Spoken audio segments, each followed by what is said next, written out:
Hello, everybody. Hello, hello. We are so happy to be here. It is kind of drizzly outside. It's overcast, and I'm feeling the fall feels for the first time here in California. Anyways, I know it's been chilly elsewhere in the world, but here it's been triple digits just last week. It's so true. It went from 116 to the upper 60s, seemingly overnight. And us Californians are out in our boots and our sweaters, super excited Okay, to put now on our fall clothes. I'm mourning the loss of summer. I'm Still, mourning I the know, loss of summer. she won't let go. She's all into the pumpkins. I'm like, I'm still in the pool. It's true, it's true. But today we are actually going to be delving into seasonal decor and talking a little bit about that. So we do have some projects we're going to be tackling with you later and having fun playing with some IOD for some quick fall DIY projects. But before we get started on that, we wanted to cover a little topic with you that I know a lot of us struggle with. And so we thought we would talk about it. So here is kind of a struggle that we have felt ourselves, and I honestly don't think it's avoidable with the way social media is today. So influencers, what's that stand for? This C is for comparison. Okay. Wow. Wow. Okay. So there you go. C is for comparison. So it's true. She's right. That is what we're talking about today. There is so much comparison, and there's so much to compare ourselves to, right? Yeah. The job of an influencer is to inspire us. It's to make things beautiful, and With what's I possible. love influencers. Yeah. I love that they take the time to make gorgeous displays of seasonal decor. And it is and inspiring. home, and it Totally. is. And I'm glad they do it. So this is in no way disparaging what they bring to the table, because that is a very important role, and we do appreciate it. But the downside of that is that we compare ourselves to that, and we think that that is Real. Yeah. And everyday. And, you know, like Sally said, if that wasn't like, you know, that's a very valuable role in industries, including ours. True. But it's true. There's a fine line when we're in our own heads between being inspired and comparing ourselves. and feeling a little bit overwhelmed, and maybe like I don't even want to try because I can't make it look like that. Yeah. And so wherever you fall on that scale of I love to decorate for fall, and I would put any influencer to shame, so that's over here. Or if you're over here where I kind of struggle to put, or you don't want to. I don't want to decorate seasonally, and does that make me less than because I don't? Am I like somehow damaging my family or my children? Yeah. Well, there's actually a scripture that says exactly about that. It says about warning against comparison, because either you'll be puffed up, Oh yeah. or you'll be woe is me. Yes. That's paraphrased. So. And But- there's the saying, comparison is the thief of joy. Yeah. And it is so So true. true. So, so we just want to kind of talk about that, and we fall on different ends of that scale. I'm definitely not over here with the I'll put an influencer to shame. I'm somewhere in the middle. I just started decorating for fall a few years ago, and I'm pretty minimal in the way that I do it. I can put it up in honestly probably a half hour. Whereas Josie doesn't decorate for fall at all, but you would like to, yeah? That I feel like that could be a saying. Instead of it's fall, y'all, it's I don't decorate at all, y'all. Okay, we can get that started. But she has mentioned recently that she's kind of inkling, like, I want to. It. Like, I see the blessing of it and celebrating, but like Sally and I were just talking, there's seasons too. I think that there's some seasons. Right now, the season in our life is like, I can barely keep my house in any kind of order. So it's not on the menu for me right now, but next season, I would love to. And Christmas I always do to some extent. Yeah. But I'll admit that I'm one of those ones that gets overwhelmed and a little comparison-y, like I think, well, I can't do that. That's not even, when I see these gorgeous scapes and, you know, or a home tour where people show the whole, you know, their whole living room and it's everything and it's amazing and it's gorgeous. And I'm like, it can overwhelm you and it can make you not want to start. So I actually have some tips for people who do want to decorate. If you don't want to decorate for fall, you're okay. It's okay. Does it make you a loser? Wow, that escalated. No, but for reals, it's okay. Yeah. We are giving, you can tell everybody the IOD sisters said, I don't gotta decorate for fall if I don't want to, y'all. That's right. There you go. That's right. But if you do want to decorate, but maybe you're a little overwhelmed by the amount of time, effort, planning, shopping that it takes, I have some tips. Yeah. And this will also be a blog post. So in the description to this video, you will see the link to that blog post if you want it all written out. Yeah. But I do have some tips, and I haven't gone over these tips with, One thing I just wanted to add in, and this goes totally with the tips that you're saying, is like for me, when I think of right where I'm at, is this something, what does this look like if I started it right where I'm at in life, you know? Yes. So that's helpful to me, keeping it like baby step. And because I'm a little more decoraty for seasonal than Josie is, and so I've had a little more experience with it than she has. So as I'm going along, I told her, ask any questions because viewers might be curious about that too. Yeah. So if you're somebody that's I brought all the hard questions, you guys. Oh, great. If you're on the beginning end of decorating for seasons and seasonal changes, this is a great video for you. Yes. So, okay, some tips. Let's see. Key is having a foundation in your home, decorating wise. So take like a mantle or your entryway, things that you decorate anyway. Having a foundation that is easily tweaked for seasons. So you're not like taking all of that out and pulling a whole new scape in. So keep your surface scaping, that's a fancy word for how things are arranged on a surface. Keeping your surface scaping kind of neutral and so that you can easily tweak it. Yes, Josie. Can you give me some concrete examples of surfaces? Absolutely. So an entryway table would be one. Okay. Maybe above, I have a bench in my entryway, so, and then I have this big door, like gridded door hanging on the wall above it, so that's kind of an area I like to spruce for seasons. Okay, and then so it can also mantle. mean a vertical surface. Yeah. Okay. Yeah, a mantle is another example of a surface that you can scape. Okay. Coffee table is another popular dinner table? Area. A centerpiece on a dinner table, yes. An island. People like to do those cool tiered trays. Okay. For islands. If this throws off of your direction, then just put it somewhere else.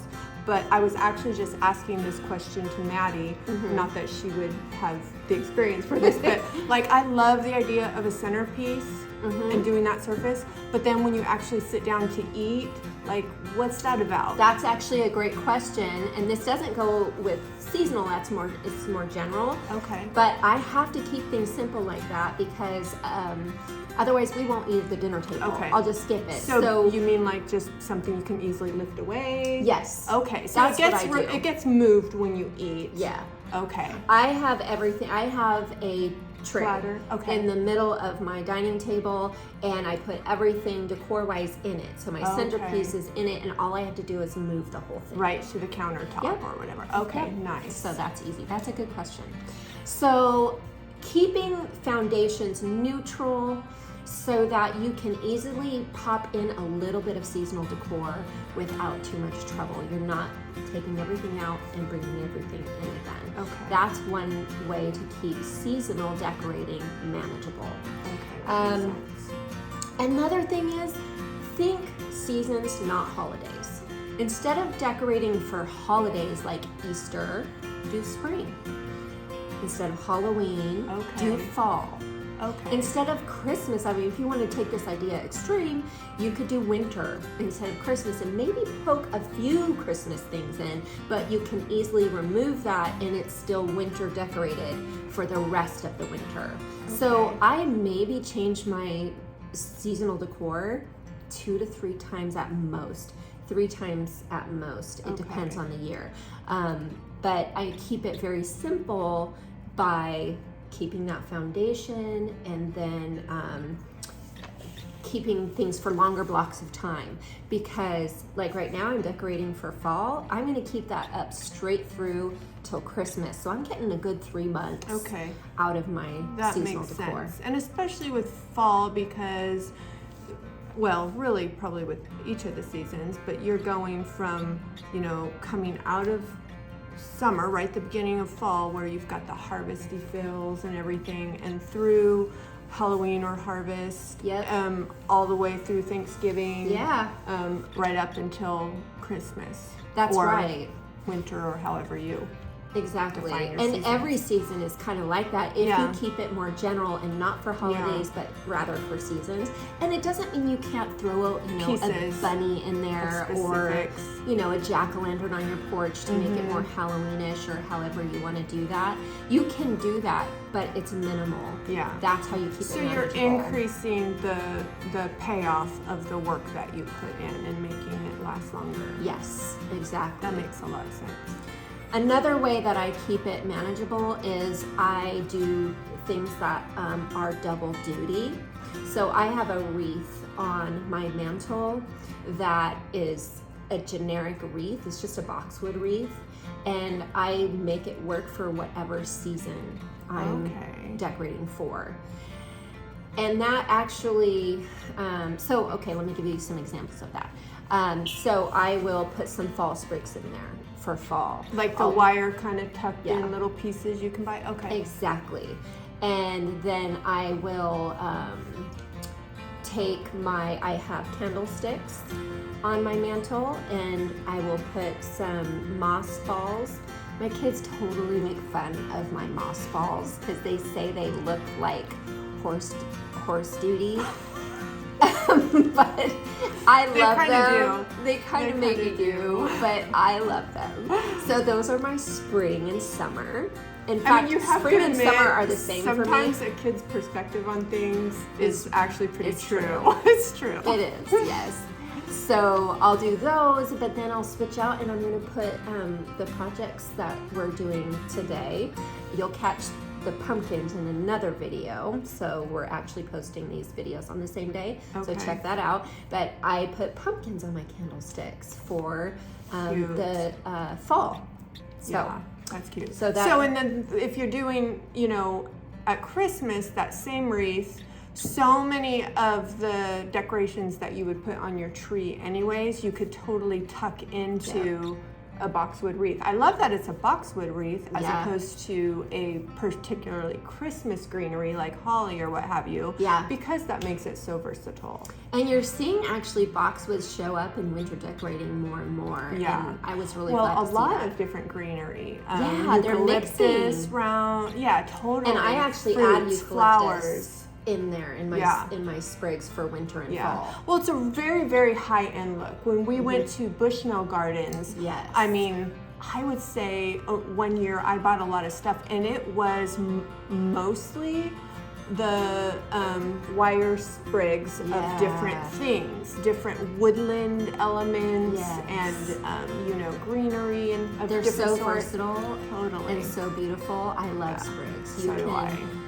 Create little fun things with them. Yeah, you can put them everywhere. And so, yes, a lot of things are dual usage for me. Another example of that is my pillows. A few different things with pillows. So you can do a two-sided pillow where one side is Christmas and the other side is fall, so that you're just flipping it come November. You know, you're flipping it to Christmas when you're done with the fall. Or you can just use the pillow covers to save on storage, so you're not storing full pillows. You just get pillow covers that you switch out. And Josie came up with the brilliant idea of, you know how you put garbage bags at the bottom of your garbage can so that when you go to change the garbage, it's right there? You can do that with the pillow covers. You can just tuck it into the next pillow cover that you're gonna use for the next season. You can store them all. So it's like self-contained storage. Because that's another thing for me anyways. Like every time I gotta store stuff, Erin's gotta get the ladder to go up into the attic and get all the stuff up and down and stuff. So having it being compact is helpful. And keeping it to a minimum. Yeah. Because it can get crazy. Yeah. Maximum impact with minimum stuff. Exactly. Especially when you've already got a lot of storage taken up by all your IOD goodies. Yep. That's true. And my final tip, and it kind of goes along with everything that we've been saying, is if you accomplish a look you love, like, you know how it is when you're doing your decor, it can sometimes take a long time for you to get it just exactly the way you want it. My mantle is a perfect example of this. I, every year, would get it done and just never quite be like in love with it. Well, I am in love with my mantle arrangement now. Will you share images of that in I this will. later? Okay. Yes, I will. I will get images and we will have What's she gonna say when I put her on the spot? I know.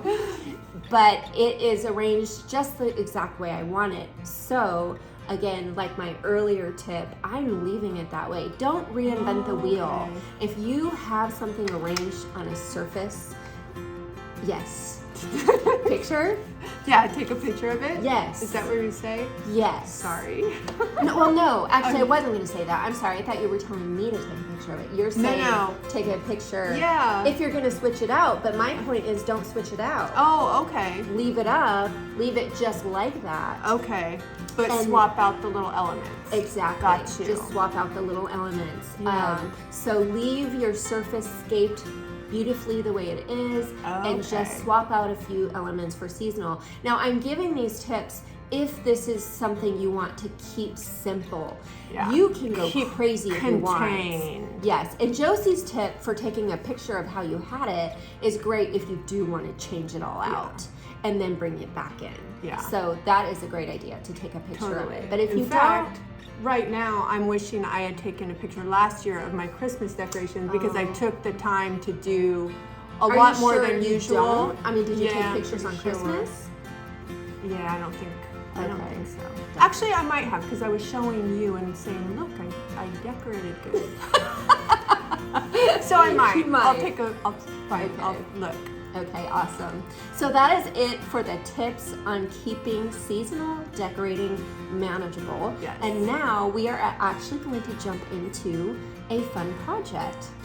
For today's project, we are actually going to be making a quick fall DIY pillow cover.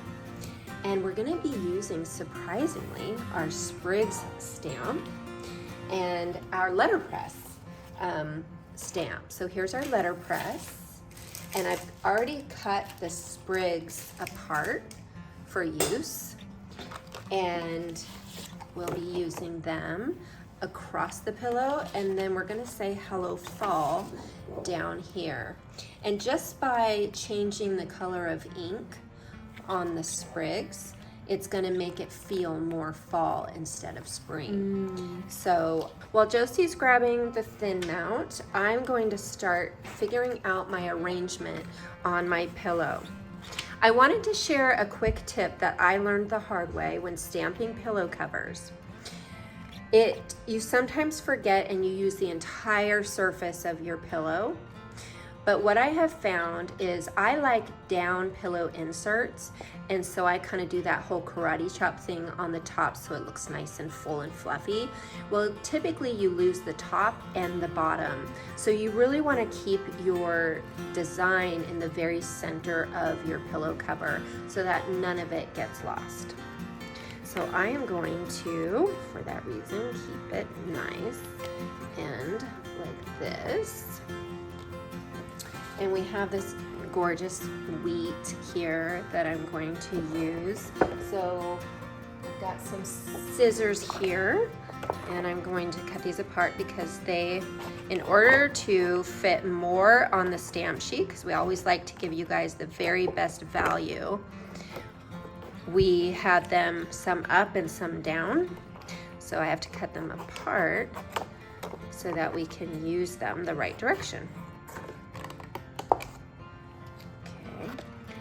Another tip is when you're cutting your stamps apart, cut these little sharp things off. Ask me how I know. Okay. And I love the Sprigs stamp. It's so incredibly versatile and it has just a variety of beautiful sprigs that you can use for all the seasons. They're delicate and dainty and wispy. Oh, totally. In fact, as you were talking about how incorporating different types of greenery, that's not your expected usual for, like, say, Christmas, for example. Having different sprigs tucked in like this would even look really cool. Oh, it really would. With the more winter, you think spring, yeah, but really just little pieces coming out. Oh, absolutely. Would look beautiful. And I don't know if I trend. mentioned this, but just by switching up the color today, by using a fall color with the sprigs, we are going to get a fall look. So you can also get some versatility just by using color, which is really fun. Okay, so I like that arrangement. And I am going to move it up a little bit again so that I can keep everything on. I was telling them the tip of keeping your design, don't go up too high and don't go down too low, because when you fluff your pillow and do that karate chop, you lose the top and bottom. So keep everything nice and centered. So all across the bottom here, I will be saying hello fall. So I'm going to go ahead and get started. I'm going to try the turmeric and see how that looks. I'm going to start with the wheat so that if I want to change up the color, I can do that. I plan to keep this all one color, but I forgot to test the color before we got started. So rather than do that, I'm just going to test it, and then if we need to switch, we will switch. We can mix some colors together to create the color we need. Well, and context is so important here as well, because you could turmeric would be a fabulous color in a larger palette, whereas if you're only using one or two colors, that changes your context. So that's you true. might think, oh well, I want something a little more. Oh, that's actually really nice. That is. It's really beautiful. I'm gonna go with this color. I like it. I'm loving it. It looks really, really nice. This is exactly what I had pictured. So we're gonna go with turmeric. Okay, I think I'm gonna make this the last one so that we have even spacing on both sides. I'm gonna pull this in and put it right about here.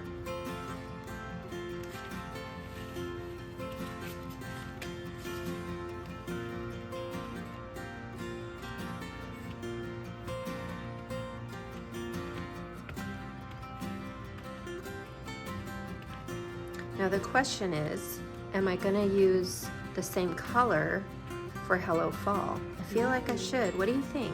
I think so. Okay. I mean, you could do it lots of different ways and it would be great, but Yeah. I'm feeling the same color. Okay.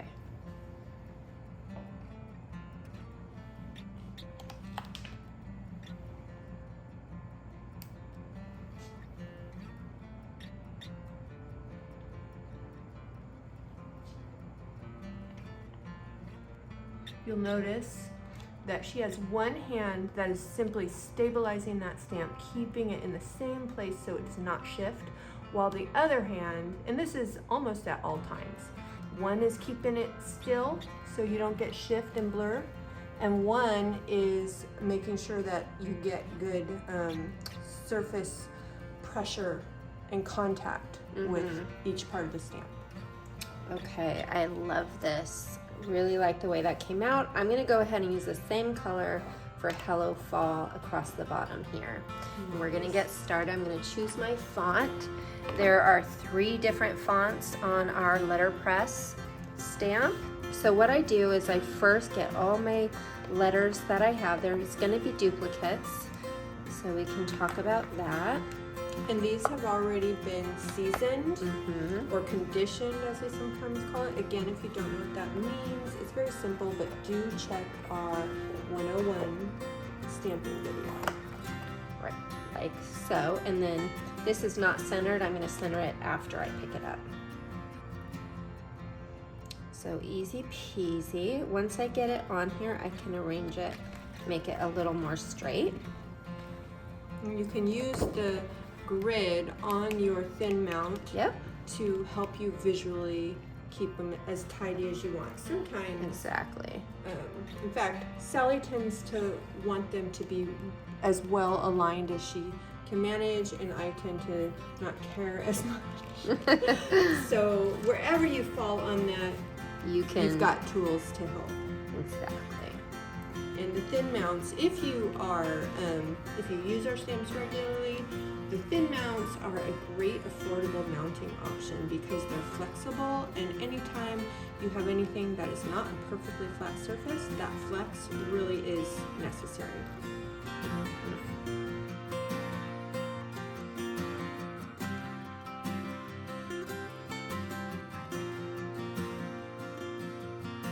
Another stamping must is having your mounting surface and the back side of your stamps be basically perfectly clean in order for them to really stick well to your mounting surface. If they're not sticking well, it is almost always an issue of not having nice clean stamps and mount.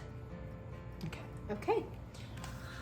Awesome. So I am going to go ahead and ink this up. You don't want one of these, do you? No. No. I like an understated Hello Fall. It's not Hello Fall. It's Hello Fall. ... Still no. Question mark? No. That you would put the question mark. Hello fall? Goodbye fall, go away fall. No, not true. I appreciate the seasons. I just extra appreciate summer. That's when you have all the fresh spring fruit. Oh, it's true. And like the warm weather and the gardening and. Will you wipe that? Thank you. So those things are important.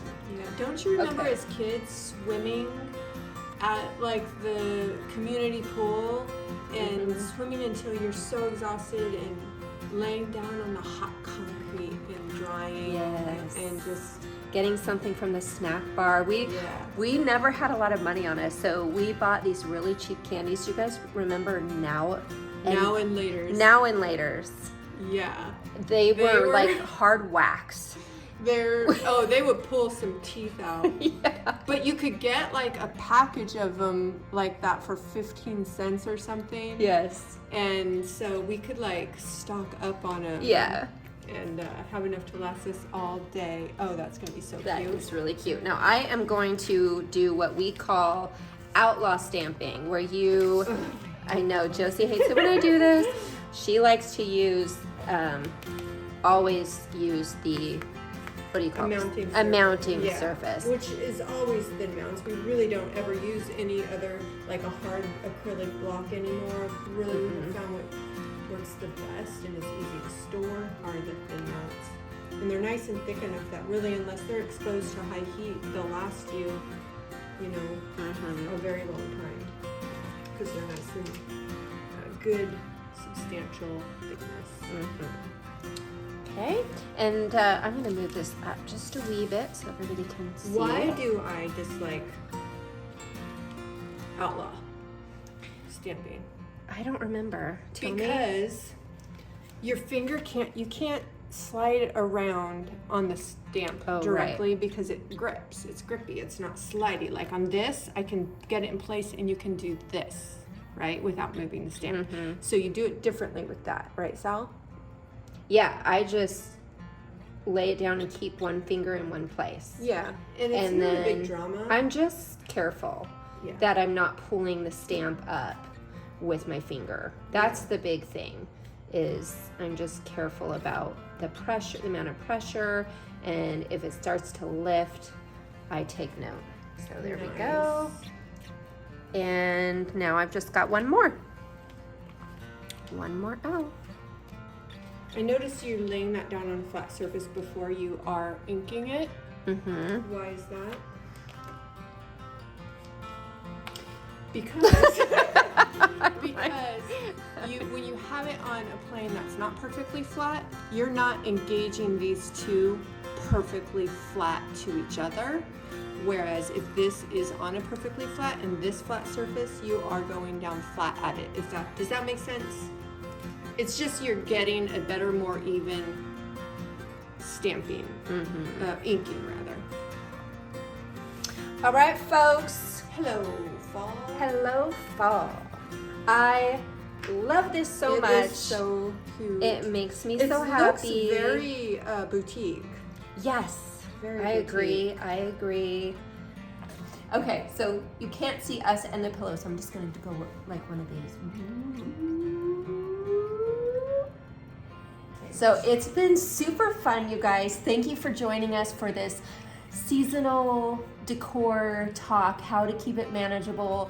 And remember, however you do it is going to be amazing. If you don't do it all, you're still amazing. From I don't do fall at all, y'all, to it's fall, y'all. Exactly.